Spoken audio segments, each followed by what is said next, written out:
Bismillahirrahmanirrahim. Welcome to the part 2 of DNA hybridization. You can see here कि हम लोग सबसे पहले DNA को the DNA which contains our gene of interest, we will take it, and after that we will digest it with the restriction enzyme, appropriate restriction enzyme of our choice will eventually cut our genomic DNA into smaller pieces और फिर इनको हम jail पर run कर लेंगे. Upon running the fragments on gel, हमारे पास according to their sizes they will get separated. और उसके बाद हम क्या करेंगे, हम उस जेल को एक सॉलिड सरफेस पे रख देंगे. उसके ऊपर हम अपनी नाइट्रोसेलुलोज मेम्ब्रेन या फिर नायलॉन मेम्ब्रेन रखेंगे. That will serve as the media to capture our DNA. और उसके ऊपर हम ढेर सारे पेपर टॉवल्स या फिर ब्लॉटिंग पेपर रख देंगे. और कीप इन माइंड कि हम इस सारे सेटअप को एक बड़ी पेट्री प्लेट में बफर के साथ प्लेस कर देंगे. उसकी वजह से क्या होगा कि जो सारा का सारा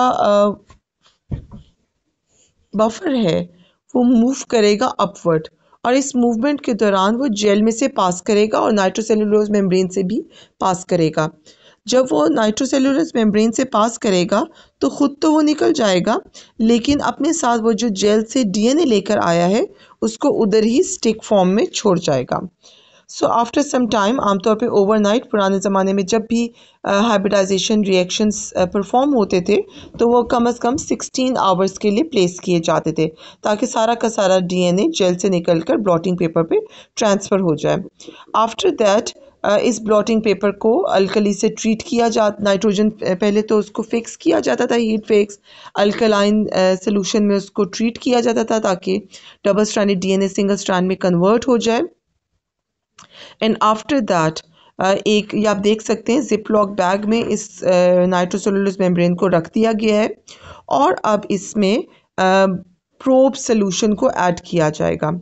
और जब इसमें हम प्रोब सोल्यूशन ऐड करते थे तो बेस्ड अपॉन कॉम्प्लीमेंटेरिटी, जहाँ हमारी जीन ऑफ इंटरेस्ट जहाँ मौजूद है वहाँ पे प्रोब जाके हाइब्रिडाइज कर जाता था और फिर हम उसको आसानी से उसके सिग्नल को पिक कर सकते हैं डिपेंडिंग अपॉन हमने कौन से वाला लेबल यूज़ किया है. इस पर्टिकुलर केस में चूँकि रेडियो लेबल यूज़ किया गया है तो ऑटो रेडियोग्राफी की हेल्प से एक्सरे फिल्म पर एक्सपोज करके फिगर आउट कर लिया गया है कि उन तमाम फ्रेगमेंट में से किस में हमारी जीन ऑफ इंटरेस्ट मौजूद है. तो आप देख सकते हैं इस पर एक सिंगल बैंड नज़र आ रहा है इंडिकेटिंग कि यहाँ पे सिर्फ ये एक सिंगल जीन एक सिंगल साइट पर ही मौजूद थी.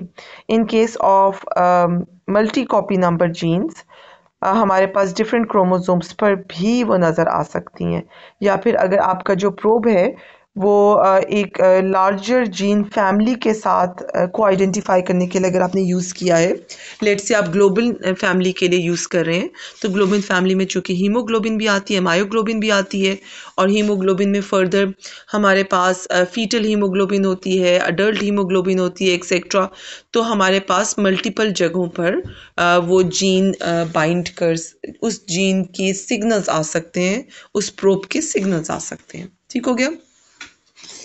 सो यहाँ पर आप देखें, आपको ये जो रोल नज़र आ रहा है, paper roll, this is actually of nitrocellulose membrane role.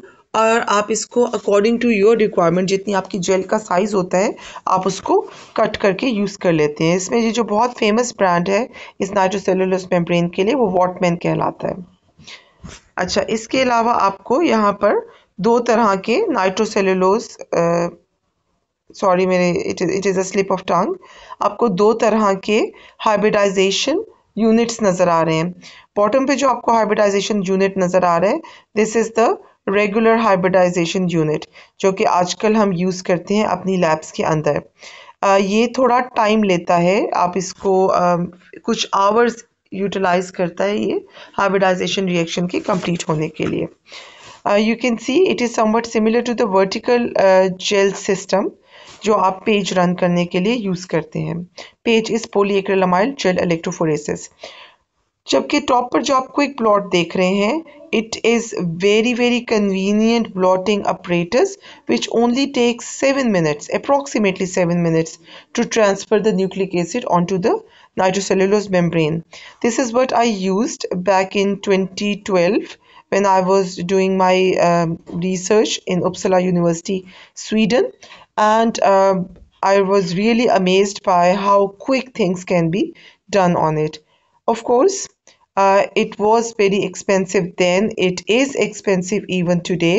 तो हो सकता है हमारे पास वो सेटअप्स जिनमें रिसोर्स लिमिटेड सेटअप्स हैं, like the labs, teaching labs etcetera, वहाँ पे हमें आई ब्लॉट वगैरह नज़र आमतौर पे नहीं आते हैं, बट ये जो दूसरा ऑपरेटर्स है ये हमारे पास लैब्स में मौजूद है. I have picked some YouTube videos for you as well, जिसको आप देख सकते हैं आराम से. इसके लिंक्स मौजूद हैं ग्रीन कलर के बॉक्स के अंदर. Okay, ji. So what are the applications of nucleic acid hybridization? You can use it for isolation and quantification of specific nucleic acid sequences. You can use it for localizing the intracellular gene signals.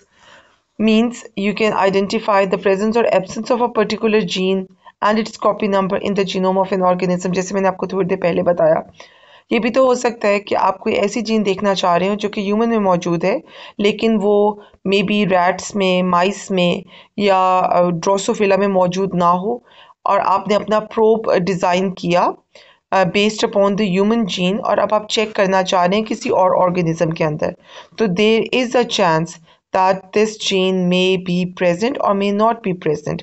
तो आप इस तरह intercellular आपने hybridisation के ज़रिए उसको identify कर सकते हैं. बिसाइड्स आप कॉपी नंबर भी चेक कर सकते हो कि एक ही जीन की मल्टीपल कॉपीज अगर मौजूद हैं जीनोम के ऊपर डिफरेंट क्रोमोसोम्स पर, तो आप इजीली उसको आइडेंटिफाई कर सकते हैं.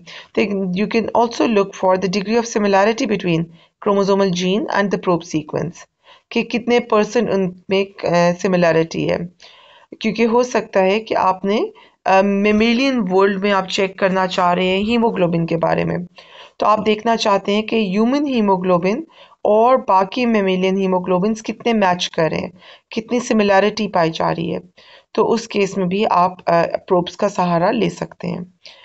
Then you can also use it for checking the presence or absence of recognition sites for a particular restriction endonuclease in the gene.